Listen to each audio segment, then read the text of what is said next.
What's up, Internet? Welcome back to Nerd Alert. It is me, Brandon, with Jimmy. And we've got Daredevil Born Again. We're recapping and us thinking, let's wait a week and we'll do 2 episodes because the episodes have been good, but we feel like we could combine 2. Well, there were 2 last week, so we have 3 episodes to go over now. We are real good planners. We're plan. Great. That's what we do. Maybe that's what's wrong with my kids. I don't know. Something about that.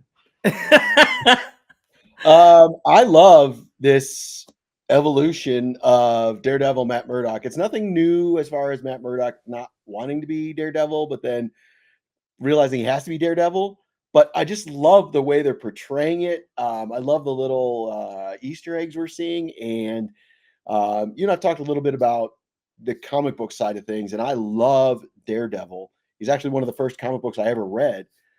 Picked it up at a gas station on the way to Florida when I was a kid. I don't even know how. Look at you. My parents gave me $2 and like, here, go pick out what you want. And I got Daredevil. It's awesome. But I have purposely stayed away of any comic books that reference Muse because I don't want to have different information than what they're portraying in the show. And we got to see Muse for the first time in this not the first time, but see him in action this last episode. And damn, I don't know if he's comic book accurate. I have no idea how he can go toe-to-toe with Daredevil fighting, but what an amazing character. They changed it up a little bit. He does talk in the comics. He's a regular. Silent villains are a lot harder to do in comic books sometimes, as it isn't a audio medium. But that's a little different there. There's also a sidekick that Daredevil kind of has at that point named Blind Spot, who Muse ends up blinding. And so there's a few things taken out of there, but as a villain, he is a serial killer. He's just returned. I think he's a ghost right now, possessing someone to be the next Muse. And I'm not sure how that ends, but I'd seen him maybe be solicited and stuff going forward. Cause as comics go, nobody stays dead forever unless you're Uncle Ben. Uncle Ben's been in other stuff, but I digress. I thought it was a great little introduction. I kind of like how it ended with to be continued, less of a one-shot villain and still very much some problems going on. But if we go back to that first episode, the reason we were like, well, it wasn't a lot of action. It was a lot of stuff being built up. And the biggest thing was we got to see Frank Castle return. He finds that bullet casing on the street that they couldn't recover. And not only are the cops, the renegade cops, emulating the logo with the tattoo and stuff, but they're putting it on their weapons. And you see the little skull on the bottom. And it seems that Frank's fully aware that he's got like fanboys and he doesn't seem happy about it. Right? I mean, he seems kind of... It's to me pulled right from the comics, which is awesome. That whole storyline that you had first brought up, that it was like, I think they're going this route. And no, he didn't seem happy. But what I really enjoyed with Frank and Matt meeting again, it was picking up right where we were with the Netflix series. It's like, you are who you are. Stop not being that thing. And Frank saying that to Matt is like, yeah, dude, stop holding your punches. We want to see you be Daredevil. Yeah. Frank's not understanding why he won't do it. And then obviously Matt's conflicted with, and I'm not saying that that's not a good thing as far as Matt not killing people, but it was just awesome on screen just to see those two going at it again. And it's not even like physical. It was just engaged words that were so powerful, hitting each other with them. Dude, Vincent D'Onofrio, Charlie Cox, and John Barenthal as those 3 characters are top contenders for like just best portrayal because they love that character so much. And it's so cool to see. I think this episode this week is going to actually see them in action. Going on to the next episode was honestly my fucking favorite. Because you know who one of my favorite MCU people is Kamala's dad. I love him. And I thought it was such a unique way to kind of tie in the rest of the MCU without making it over the top. Because like we've never really seen anyone with crazy superpowers on Daredevil. So it was a nice introduction. He's got the Miss Marvel Funko Pop of his daughter. It's so And he's cool. trying to show Matt Murdock. That one cracked me. That was Like, good. Actually, yeah, that was line. good too. He's like, "Can you see?" And he's like, "I can't." Ah, yes. Well, okay, we'll Well, it's put that very down. cool. But how cool was that episode? I just thought that was such a well done episode. And kind of what you were saying, how Frank has this conversation with him, and then Muse kind of makes him come out. This is the bridge to show that, like, just because he doesn't want to be it, it doesn't mean he's ever stopped being it. And I Exactly. think this was such a good way to do it and have him be almost captive, but I mean, single handedly facilitate that whole episode. And it's to me again, it's walking the. I know it's not exactly accurate, so comic book nerds chill out.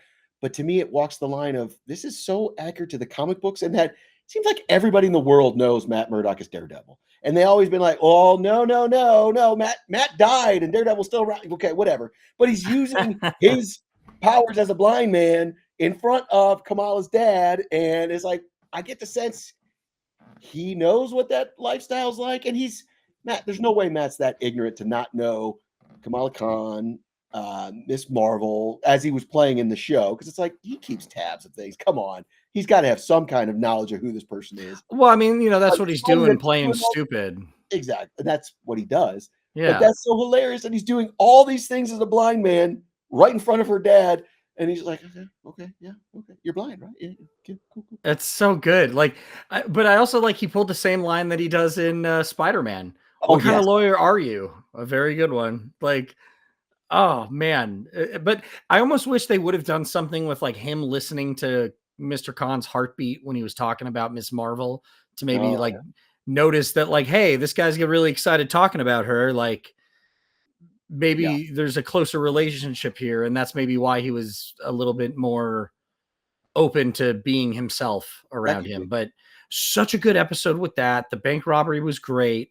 It was cool to see him pick up on stuff that the cops obviously didn't see. And man, even the cute little ending at the end, he puts the jewel back in his candy bowl, and just, oh my god, another more person online was like, is that an infinity stone? And like, I'm begging you to watch the show. I'm begging you to watch the show. I just, please, please. But anyways, then getting into the Muse episode, we finally kind of see the conversation with Frank and the actions at the bank, and him realizing, like, how much longer can I just lie to myself about who I am? And man, when he comes back, he comes back. That was so good. And what great use, like the one random dude that was in the bank that had his money in there forever, and he was sort of the older dude, is then in the next episode as the dude who's cleaning off the graffiti on the walls, and he's meeting with Mm-hmm. Kingpin. And I love how he's in there and he's like giving this long story. Almost reminded me of what's his name from Ant-Man. It's just like giving way too many details, and nobody gives a crap. Oh, fuck. Michael Pena. There we go. Fuck yeah. Yeah, and Kingpin's like, and the important details or whatever he said. I'm like, yeah, dude, Yeah. get to the point. And when then they said it was like 39 different types of blood or something, it's like, holy shit, this is about to get real. Like the bank episode was serious, but this is like, no, no, no. That was the fun. We're getting to it to, oh my God. Like, no, this is fucked up. This is like Netflix was a dark version of Daredevil. We just went darker. This is fucked Yeah. up. Oh, I mean, honestly, I think that's a lot of people were worried that this was going to get like watered down by Disney, and picking Muse and sticking to the way he is and doing that, you brought it right back to where we were at. Like, there's no lapse in it being gritty and dark, for sure. Like, for sure. And That was, I was like, I didn't know what they were doing, where they were going with this. But when he comes and confronts Muse and the girl is there on the table, first, the fact that Muse stuck her with the draining whatever for the blood. oh man. Okay, wow. I didn't think they were going to go that far. But then, like, did not the carotid, whatever, the femur artery. And then Daredevil then shows up and, like, she's dead. And he has to, like, bring her back. You're like, you know what? I'm pretty cool against violence for just about everything, but when it comes to kids, not a fan. I was like, "Ooh, this is it hard." got it got hard real quick, but Yeah.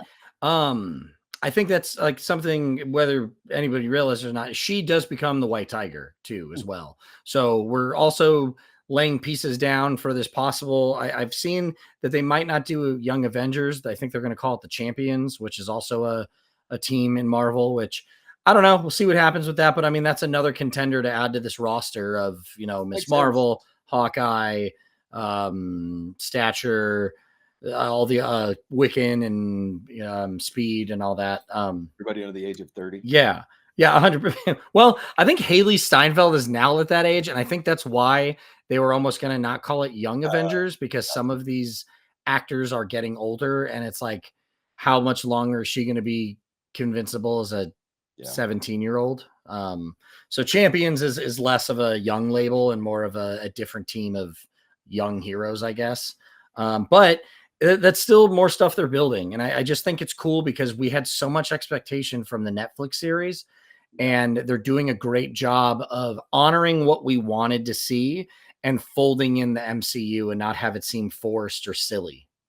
And that seems to be what we're getting with the difference between what was originally planned versus now.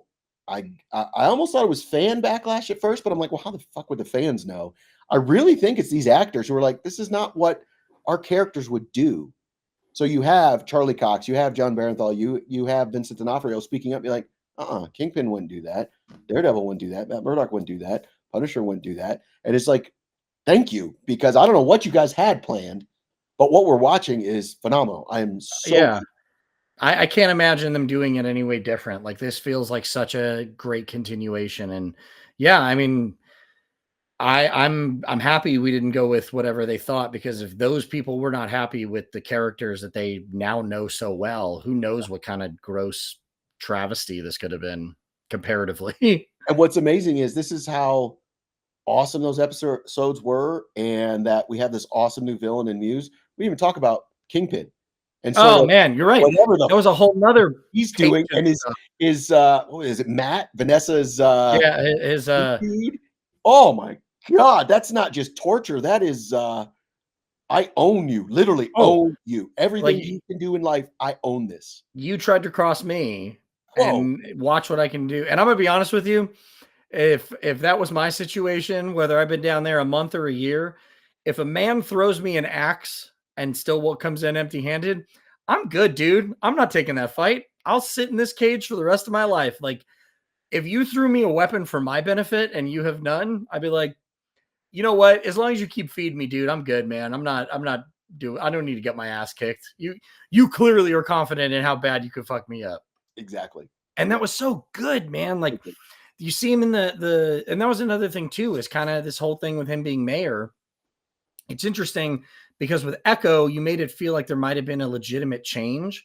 And I think it was more of a moment of just like, I almost died. Maybe this isn't for me. But just like Matt, no matter how hard he tries, he is Wilson Fisk, the Kingpin. He is not the mayor. He does not want to be. He is a man who loves control and loves power.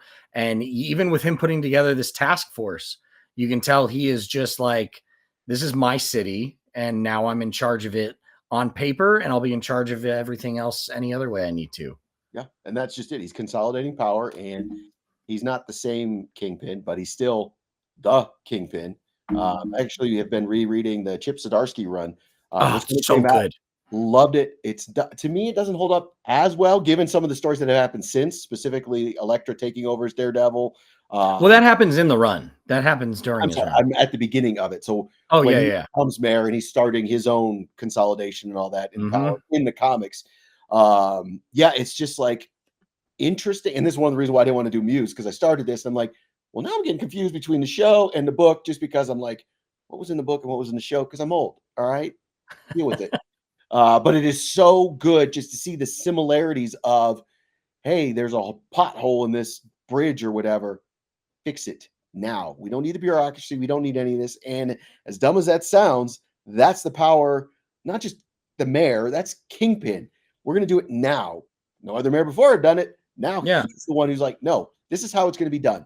The politicians, gangster, everybody in his sphere, that's how he wants to do it. But the one you listen to what I say. Exactly. And the one thing that I don't necessarily see in the show that is in that run so far are I don't remember their name, the billionaire brother sister who really are Oh, putting Kingpin in his place because mhm. they screw up his deal with marijuana that he's going to have a grow center or something. Um, I don't necessarily see those antagonists in the TV sheet show for him, but at the same time, I'm kind of glad because we have Muse, which is Yeah. not in this run. So it'd almost be like Batman and Robin or Batman Forever. Like it's like there's too many things going on. You can't do that. Well, I think Muse was Charles Soule when he was writing the book. Daredevil's one of those books that like the current run hasn't been my favorite of the ones, but honestly, from the time I started reading, it was Bendis, and then it was Brubaker, and then Diggle, and it's been that title that has always been consistently good. I feel right now maybe I don't mean this against anybody on the book or anything like that, but it feels like kind of a lull from what we've had, and maybe just because the stories aren't as grand as some of the other ones were, but um, there's a lot of good Daredevil history to pull from, and Well, since I they're thought taking that from a few, yeah, I now think that we're you going to bring it get a up, big. this new run, if I remember correctly, because I started it, and as usual, I was caught up to the month and then totally forgot where I was, and then it got past me, and I'm like, I don't remember. But is this the run where some of his allies and enemies were being possessed by the Yeah, the seven demons. deadly sins? Yeah, yeah, Okay, yeah. I kind of enjoyed it. It does seem a little hokey at times, but I kind of liked it in that, like, he's fighting Kingpin, but it wasn't Kingpin. You know what I mean? Yeah. He's fighting Elektra, and it wasn't Elektra. And once he got over that, like when, yeah, you're right. Now that I'm saying it out loud, never mind. I didn't mind it, but like honestly, it's more of a thing with me too. Is I love Daredevil. He's always been one of my mainstays in a pull box. Honestly, it's Batman, Daredevil, um, Spider Man, and one or two others that have consistently picked up their issues versus just getting trades and stuff. And it's crazy because for as much as I love Daredevil, I am as equally unreligious.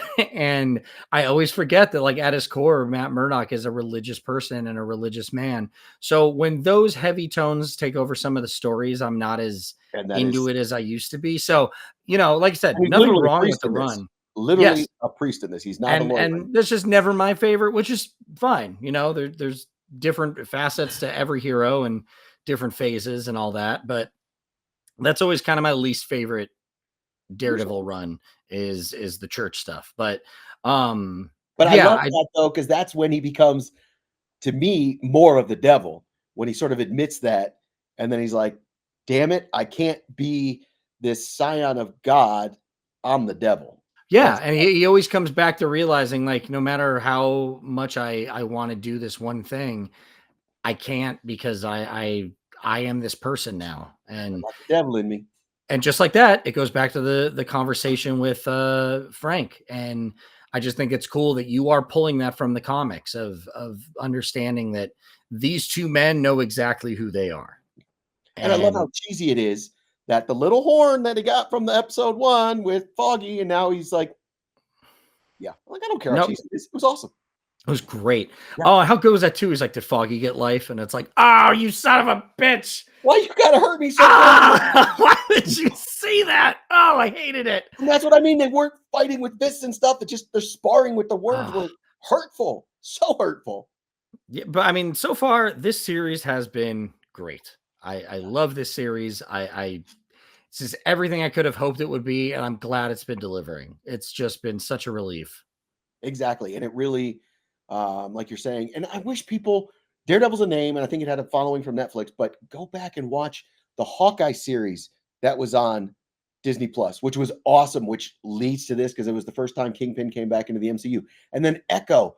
Oh my God, that Oh, was so phenomenal. speaking of that, we do see Swordmaster again, Oh, that's and right. I it's totally like, forgot. dude, there's so much to talk about in this show, and we forget Yeah, about the and he's the not, the it's funny because they make a reference to him about being a vigilante, but then we see him in person and he's like swindling, wheeling and dealing. I can't remember what he was working on, but it was yeah. not on the up and up. And I'm like, oh, interesting. Where's he going to go with this? He's I still totally out there forgot doing about his that. stuff, and Yeah. I don't know if that's because they said someone's going to show up and there's going to be a name drop. So I don't know if that was it or if we still have a Avenger level hero that is going to make an appearance at some point. But honestly, it's the little things like that, and like Mr. Khan and all that just showing up that really is helping fuse this show into the MCU.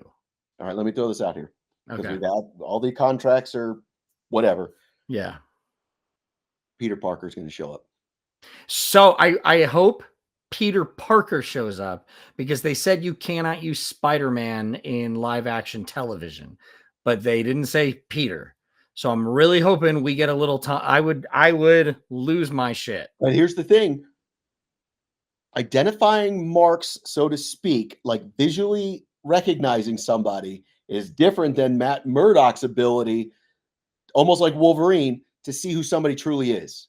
So I know what Doctor Strange did, but is there a chance that Matt Murdock knows who Peter Parker is?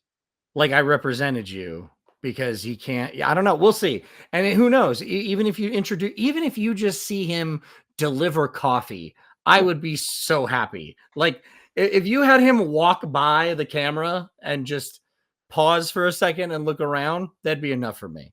Like, you know what? As awesome as that would be, sorry, I'm just going to the next one. If Kamala actually showed up, oh, that'd be great too. So down. That would be cool. Cool. I mean, I feel like it's hard for her dad to go home and be like, this blind man at the bank beat up 8 armed people. You might want to go like check this out, because have you heard of this gentleman? Like, do you know who this man is? Because he fucked some people up for no conceivable way that I could tell. Have you checked in with Nick? Does Nick know about this guy? Because Nick Fury has a list on everybody. Hey, that could be someone too, man. You never know. Right? We don't know what we're running into, and I think it's. Can you imagine that? Hey, we're not looking for Avengers anymore. That's all filled, but we need some street level guys here in Hell's Kitchen. You know, this little area. You think you can help us out there? It could be, man. It could be. But yeah, we have another episode this week, and we'll be back next week to talk about it. Let us know what you guys think in the comments. Are you happy? What are you looking forward to? And we'll see you soon.